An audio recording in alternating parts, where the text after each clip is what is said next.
a viewer asked me months ago.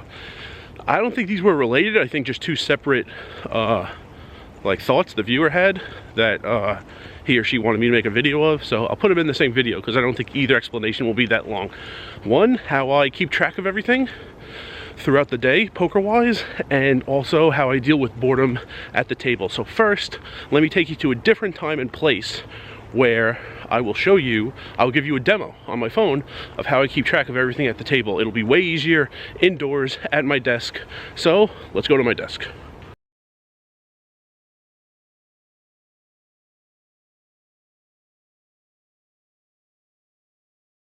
So, how I deal with boredom.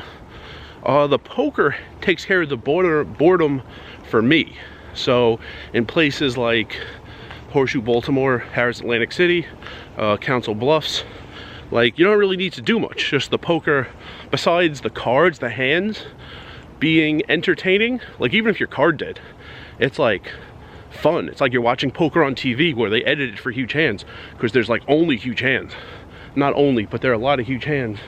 And there is another deer right here, if you guys can see, right there. Today the deer are jumping, the other day they weren't. Anyway, maybe I wasn't talking so much the other day. Anyway, yeah, it's like even if you're card dead, of course if you're in the action it's fun. Even if you're card dead, it's like, I mean there's so many raises and re-raises and all-ins and showdowns. It's just very entertaining, like watching the poker. So in places like that, the poker is exciting. They're also very social. All three of those places are very social. Really the one place, which is ironic, that often doesn't have great action and often isn't social, Vegas. That's why in Vegas, I casino jump so much. I'm not doing it just for the sake of changing casinos. I'm doing it because I'm searching for either a good game in terms of the cards, a fun game in terms of the social aspect, or a combination of the two.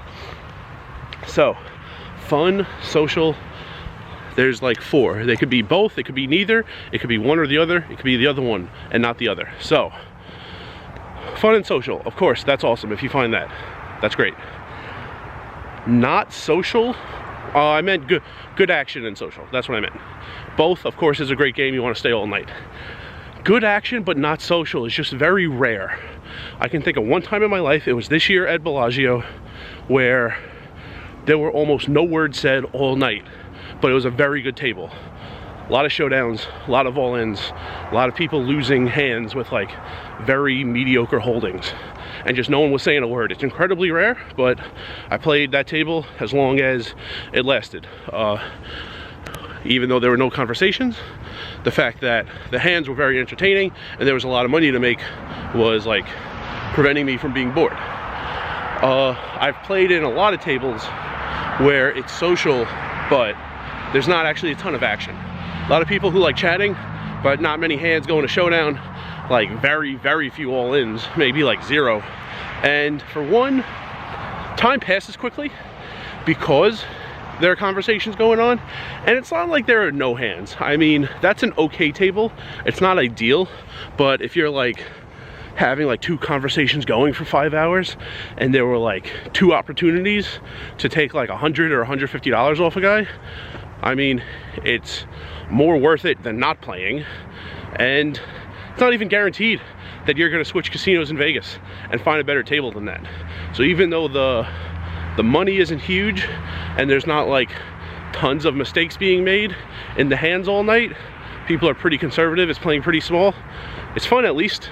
You know, it's easy to sit there for like 3 to 7 hours and have a conversation and not watch the clock. Time's going by quickly, and occasionally, you know, there's a hand where it's pretty easy to navigate, and you know, not guaranteed to win every hand, but you're gonna know where you are and you're gonna be ahead for most of the hand, and there's gonna be some very like high edge hands to play. The frequency won't be huge, but when you do play a hand, like, you know your edge is going to be large.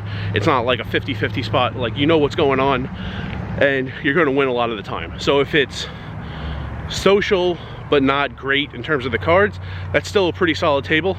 I switch when you have neither. When it's no one's talking and there's no showdowns and no raises and no all-ins.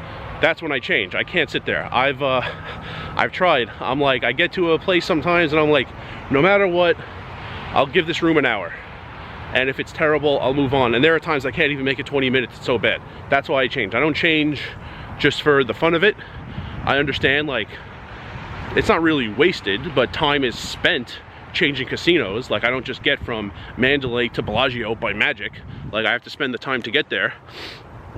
But I'd rather switch casinos a lot and play, you know, 6 hours in good games rather than not switch casinos and play like 9 hours in a terrible, terrible game. So taking care of boredom for me, like the poker does it, and I'm always on a search for that. It just so happens that in like California, Council Bluffs, Atlantic City, the search isn't very difficult. In Vegas it is. That's why I switch casinos. I don't want to. Every day I hope the first table, first seat, first casino that where I start my poker session, like, I play for 12 hours. I hope it's good enough that I want to stay there for 12 hours. It rarely is. So I don't want to switch, but I'm willing to, so I don't just sit there bored doing nothing all day. And remember, rice is a spoon food.